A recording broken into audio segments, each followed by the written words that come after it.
Students, कैसे हैं आप सभी। कल हमने चैप्टर 1 कंप्लीट कर लिया 11th का, जिसमें हमने बेसिक कॉन्सेप्ट्स पढ़े थे।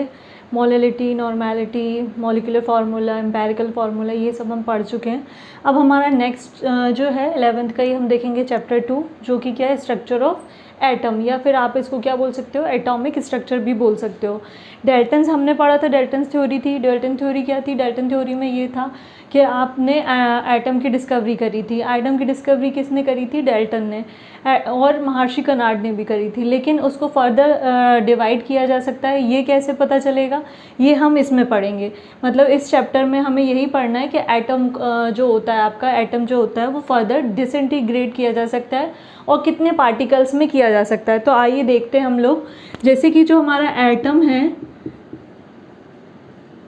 इसको बोला था डाल्टन ने कि ये कट नहीं किया जा सकता, लेकिन आगे फर्दर जो एक्सपेरिमेंट्स हुए तो उन्होंने बताया कि डिस्कवरीज के साथ साथ 35 समथिंग कुछ ऐसे अप्रॉक्स निकाले गए कंस्टिट्यूएंट या सब एटॉमिक पार्टिकल्स, जो कि क्या है, एटम्स में पाए गए। मतलब सब एटॉमिक पार्टिकल उनको हम बोलेंगे जो एटम्स के अंदर प्रेजेंट हैं।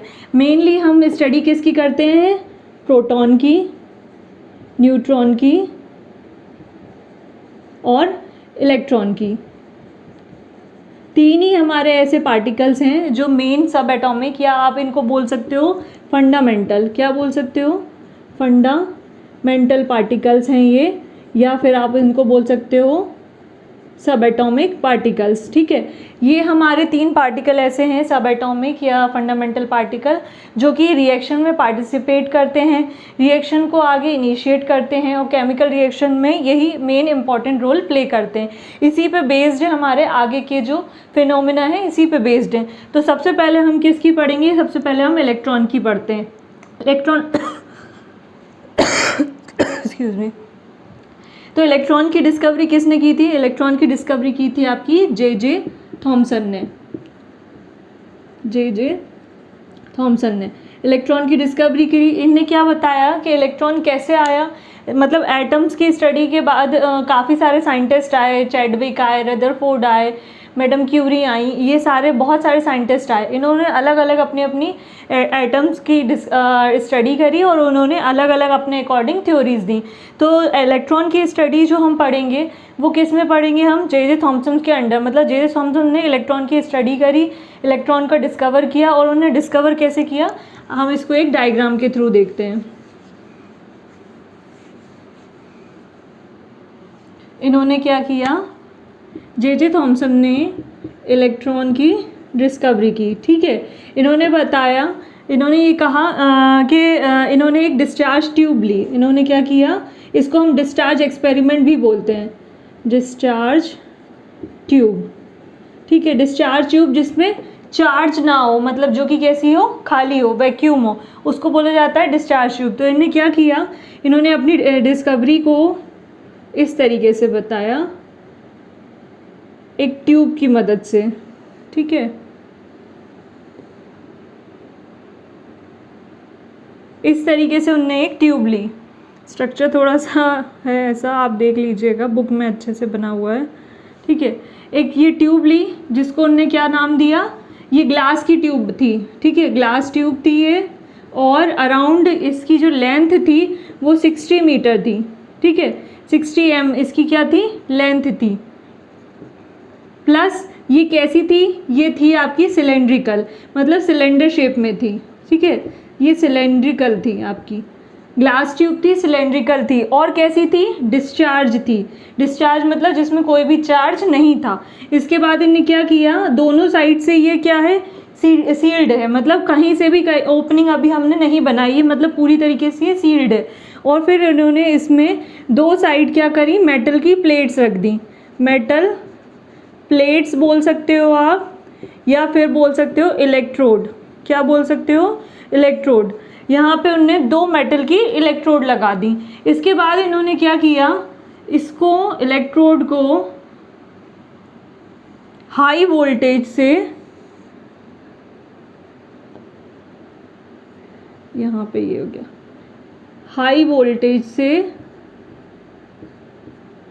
कनेक्ट कर दिया। ठीक है, यहाँ है आपका हाई वोल्टेज, मतलब जहाँ से करंट कैसा हो, हाई अमाउंट में फ्लो हो सके, इसको उनने कनेक्ट कर दिया। एक इनने बना दिया नेगेटिव चार्ज और एक इनने बना दिया पॉजिटिव चार्ज। नेगेटिव को बोल दिया इन्होंने कैथोड, ठीक है, और पॉजिटिव को इनने बोल दिया एनोड, ठीक है। ये हो गया, मेटल से कनेक्ट कर दिया। डिस्चार्ज ट्यूब है, खाली कुछ भी नहीं है, 60 मीटर की लेंथ है। फिर इनने बीच में क्या किया, इसमें इन्होंने यहाँ पे स्पेस दिया हल्का सा और एक वैक्यूम पंप लगाया, ठीक है, इस तरीके से। ये क्या करेगा, इन्होंने ये वैक्यूम पंप इसलिए बनाया, इसको आप वैक्यूम पंप बोल सकते हो। वैक्यूम का मतलब होता है कि खाली, ठीक है, मतलब कि इन्होंने क्या किया, इन्होंने बताया कि जो डिस्चार्ज ट्यूब है वो खाली है, वैकेंट है, इसलिए और अगर उसमें कुछ गैस होगी भी तो वो वैक्यूम पंप के थ्रू हम निकाल देंगे। अब ये ऐसा क्यों हो रहा है, क्योंकि क्या हुआ था, जे थॉमसन के साथ विलियम क्रूक भी थे, ठीक है। कौन थे, विलियम क्रूक्स थे, ठीक है। इन्होंने क्या कहा था, इन्होंने कहा था कि जो गैसेस होती हैं जो नॉर्मल टेम्परेचर पे, मतलब नॉर्मल टेम्परेचर नहीं, नॉर्मल प्रेशर आप बोल सकते हो, नॉर्मल प्रेशर पर जो गैस होगी आपकी, जितनी भी गैस, अभी जो नॉर्मल गैस होगी वो क्या होती है, पुअर कंडक्टर होती है। किसकी पुअर कंडक्टर होती है, इलेक्ट्रिसिटी की। तो इन्होंने, विलियम क्रूक्स ने गैस के ऊपर स्टडी करी थी, तो इन्होंने बताया कि जो नॉर्मल प्रेशर पे, अगर आप 1 एटमॉस्फेरिक प्रेशर पे अभी हमारा जो नॉर्मल प्रेशर है गैस का अगर हम लेते हैं तो वो कैसी रहेंगी, पुअर कंडक्टर रहेंगी। और आगे उन्होंने ये भी बताया क्या, कि जैसे जैसे आप लो करोगे प्रेशर को, मतलब प्रेशर कैसा होता जाएगा, रिड्यूस होता जाएगा। प्रेशर जैसे जैसे गैस का आप रिड्यूस करते जाओगे तो वो गुड कंडक्टर ऑफ इलेक्ट्रिसिटी कहलाएंगे, उसमें करंट फ्लो होने लगेगा। ये तो विलियम क्रूक ने बताया। फिर इसी के बेसिस पे जे थॉमसन ने अपना फिनोमेना यहाँ पे लगाया। इन्होंने डिस्चार्ज ट्यूब ली और वैक्यूम पंप इन्होंने इसीलिए लिया था कि हम पहले देखेंगे कि नॉर्मल टेम्परेचर पे क्या रिएक्शन, नॉर्मल प्रेशर पे क्या रिएक्शन हो रही है, कुछ हो रहा है नहीं हो रहा है। तो अब आगे देखते हैं उन्होंने क्या किया। ये कैथोड हो गया, एनोड हो गया, वैक्यूम पंप हो गया। अब इन्होंने क्या किया, पहला पॉइंट लेते हैं, इन्होंने 10,000 वोल्ट का, ठीक है, 10,000 वोल्ट का इलेक्ट्रिक करंट जो था, हाई वोल्टेज पास ऑन किया इसमें, ठीक है। और हमारी ट्यूब ऐसी की ऐसी, इसमें कुछ भी नहीं है, खाली है, वैक्यूम में कुछ भी नहीं है, तो वहाँ पे उन्हें कोई भी रिएक्शन देखने को नहीं मिली। और प्रेशर कैसा रखा था उनने, प्रेशर उनने रखा था नॉर्मल, मतलब आप बोल सकते हो 1 ATM रखा था, ठीक है। प्रेशर कैसा रखा उन्होंने, 1 ATM, और वोल्ट कितना दिया, 10,000, तो यहाँ पे कोई भी रिएक्शन नहीं हुई।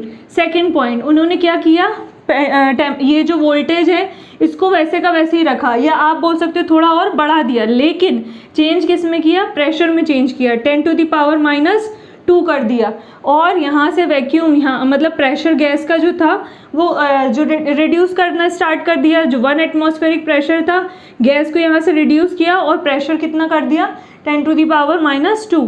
तो यहाँ पे क्या हुआ, हल्की हल्की उन्होंने डॉट्स देखना, इधर से इधर, इधर से इधर, इधर से इधर, मतलब यहाँ से कैथोड से एनोड की तरफ उनने कुछ रेज आती हुई, कैसी, ग्लोइंग अमाउंट में, ग्लोइंग अमाउंट में हल्की सी लाइट उनने आती हुई, एमिट होती हुई देखी।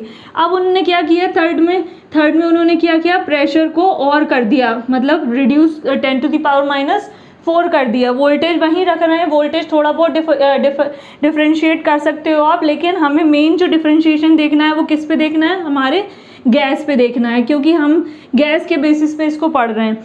तो ये उन्होंने क्या किया, 10⁻4 क्या कर दिया, आपका प्रेशर कर दिया।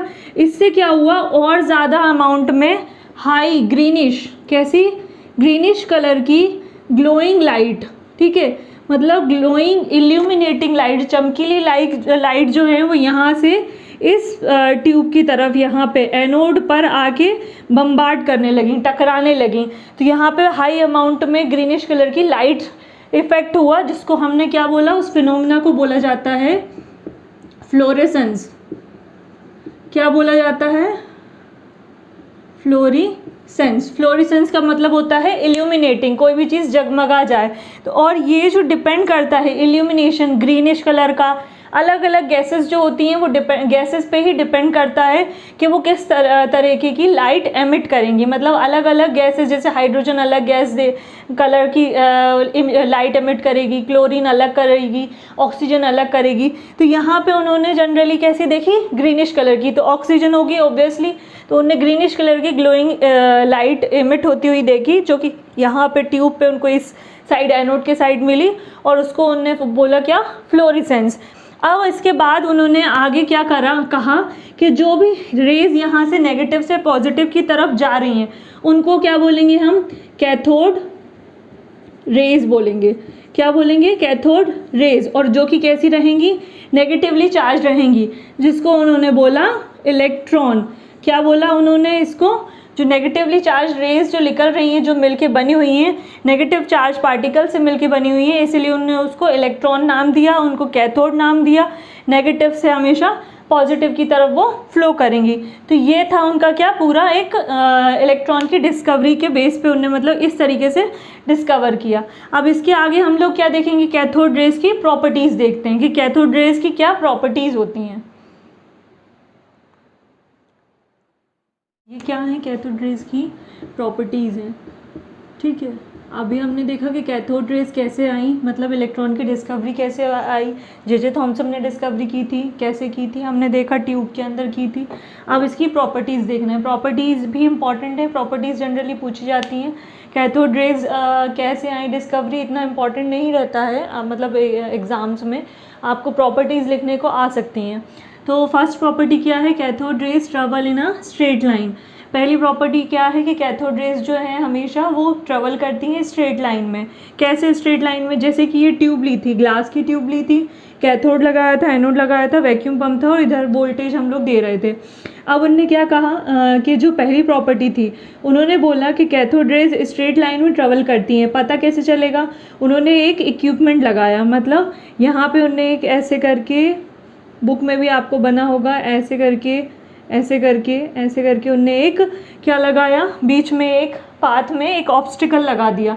आप बोल सकते हो कुछ मतलब पैसेज में, उनके जो कैथोड रेज के पैसेज में उन्होंने कुछ फैन टाइप का, या फैन नहीं आप बोल सकते हो कि कुछ मिरर टाइप का ऐसा कुछ रख दिया, जिससे कि क्या हो रहा था, सारी कैथोड रेज जब इस पर पड़ रही थी तो इसकी जो रिफ्लेक्शन है, ये ऑब्जेक्ट उनने कोई ऑब्जेक्ट रख दिया है, ठीक है, इसको आप ऑब्जेक्ट बोल दो, और इस पाथ को वो रोक रहा है ऑब्जेक्ट कैथोड रेज के इधर आने से एनोड की तरफ, क्योंकि ये नेगेटिव चार्ज है और ये पॉजिटिव चार्ज है।